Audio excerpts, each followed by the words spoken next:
Welcome back to the show, everyone. Today, we're going deep on a book you sent in. Edward Bulwer, Lytton's Vril, The Power of the Coming Race. Oh, this one's a classic. A hidden underground world Brr. powered by this mysterious energy force called Vril.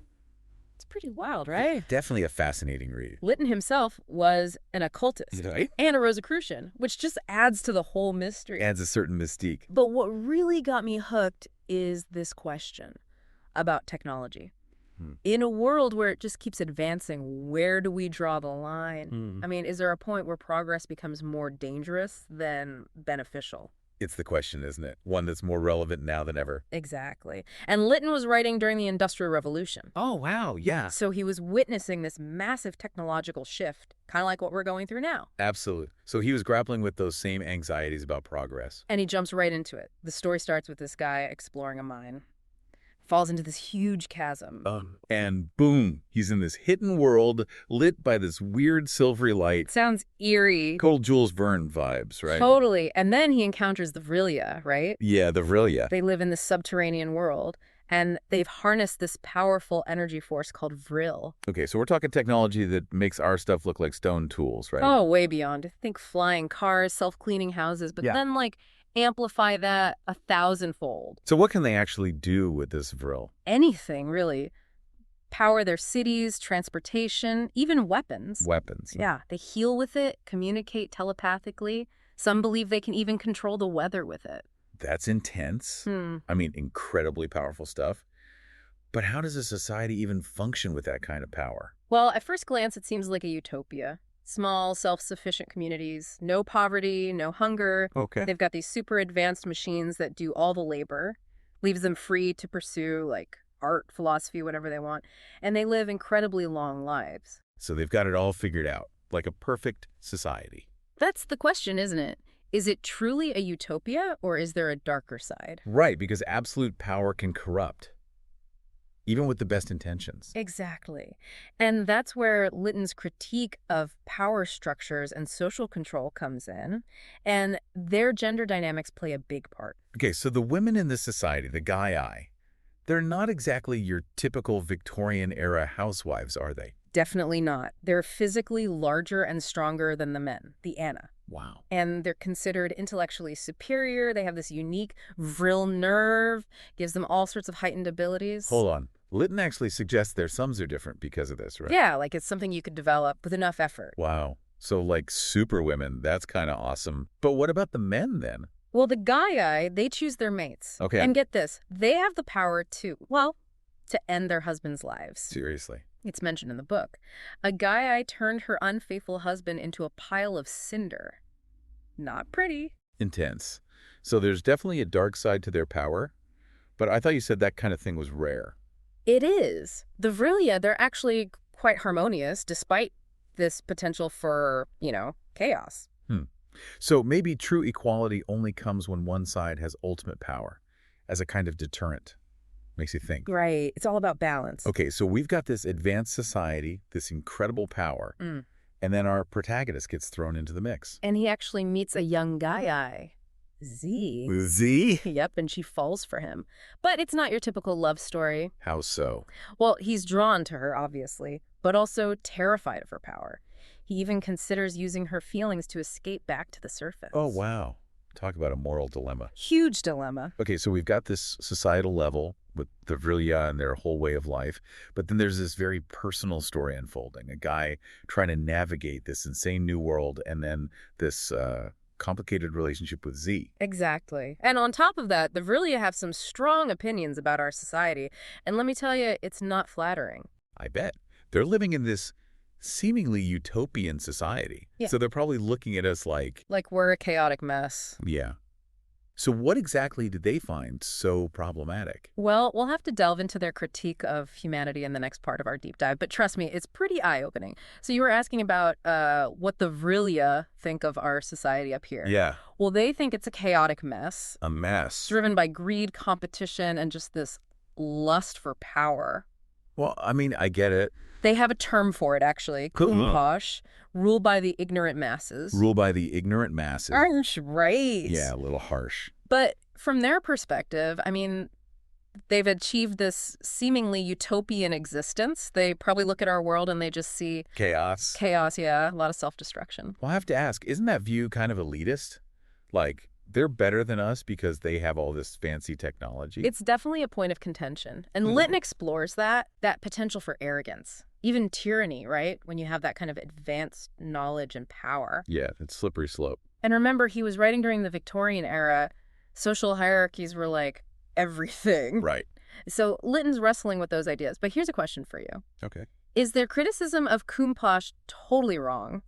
Or are our systems, like democracy, vulnerable to manipulation? That's a good question. And it's playing out right now with all the misinformation and everything. Exactly. It makes you wonder, could a society like ours, with all our different opinions and all that, could we ever really handle something like Vril responsibly? It's a scary thought. It goes beyond technology. It's about human nature. Yeah. Are we capable of handling that kind of power? I don't know.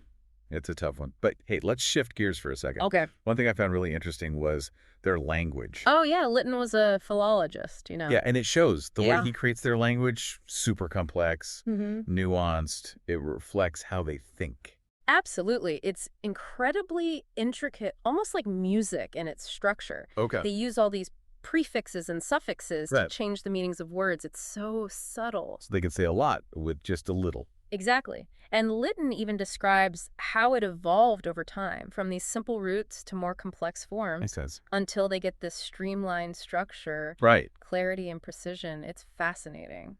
It sounds like their language evolved, like their technology, Unframably. getting rid of the unnecessary stuff to be more efficient. Yeah, like stripping it down to the essentials. So do you think that reflects how they think? Like their thinking evolved in the same way? It's a fascinating connection. It suggests that language isn't just about talking. Right. It reflects a culture's values, their worldview.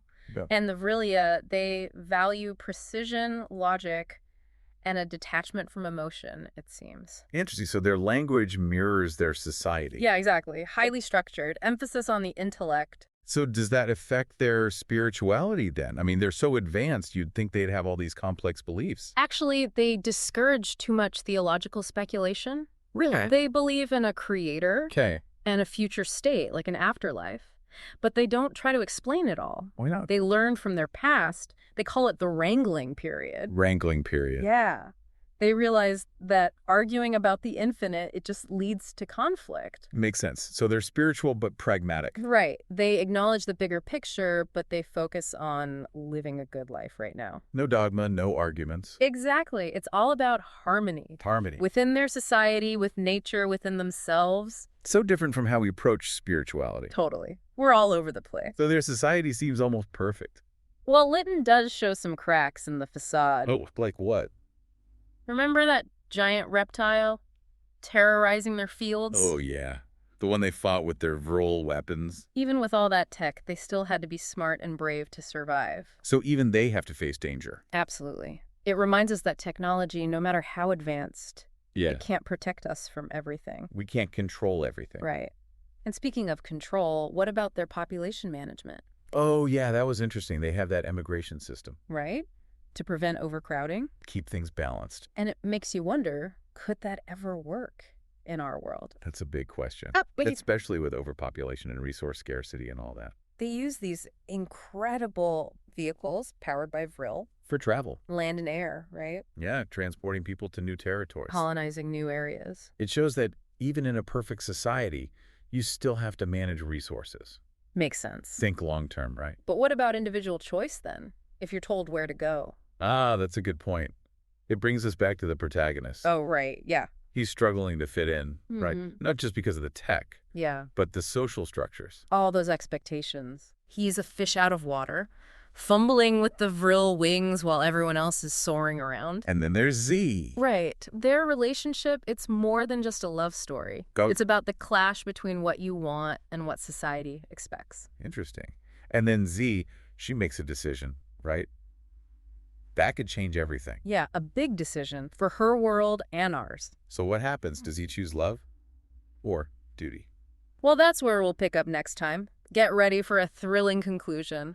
We'll explore his choice, the consequences, and Litton's message for all of us. So last time, we were talking about our protagonist and that choice he has to make. Right, a big one. Go back to the surface world with all its problems. Or stay in this utopian society. With Vril, yeah. But then there's Z. Oh, yeah, Z. Yeah. She's willing to risk it all. To leave her world with him. It was a total cliffhanger. What happens? It's the turning point of the whole story. Ugh. Remember, the Vrilia, they think they're meant to rule the surface world eventually. They think we're inferior, right? Yeah, like we're ripe for replacement. So Z's offer to help him escape. Yeah. It's not just about romance. Yeah. It could expose their whole civilization And all their technology to the outside world. That's a lot of pressure.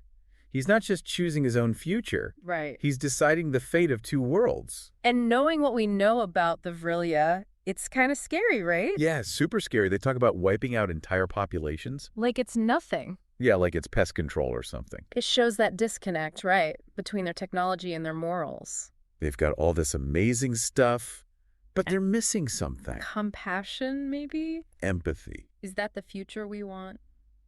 Progress without heart? It's the question Litton's asking us. So what happens? Does he choose Z? He chooses humanity, even though he loves Z. Wow. Even with all the good things about Vrilya society. He can't risk it. He sees the good, but he also sees the potential for tyranny.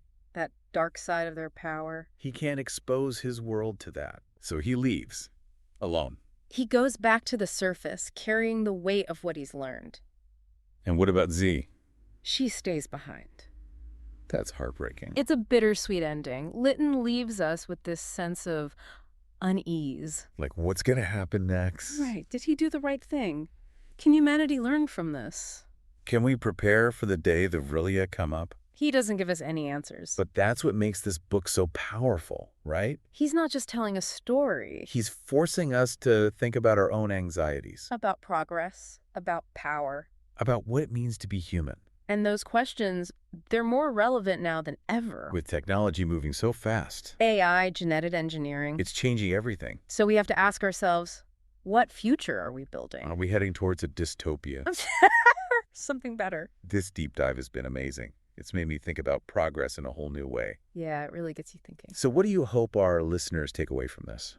Approach technology with caution and humility. We can't just get caught up in the excitement of it all. Right, we need wisdom. Think about the impact it has. On individuals, on society. And we need to be aware of power imbalances, right? Make sure knowledge and resources are shared. It's not enough to just be amazed by technology. We have to shape how it's used. Make it benefit everyone. Maybe we can learn from the Vrilia. Avoid their mistakes. Create a future where progress and compassion go together. That's a future I can get behind. Litton's vision may be fictional, but it's a warning. A reminder to be thoughtful. To be responsible. So to our listeners, I'd say stay curious, stay informed. And stay engaged. The future is up to us. Let's make it a good one.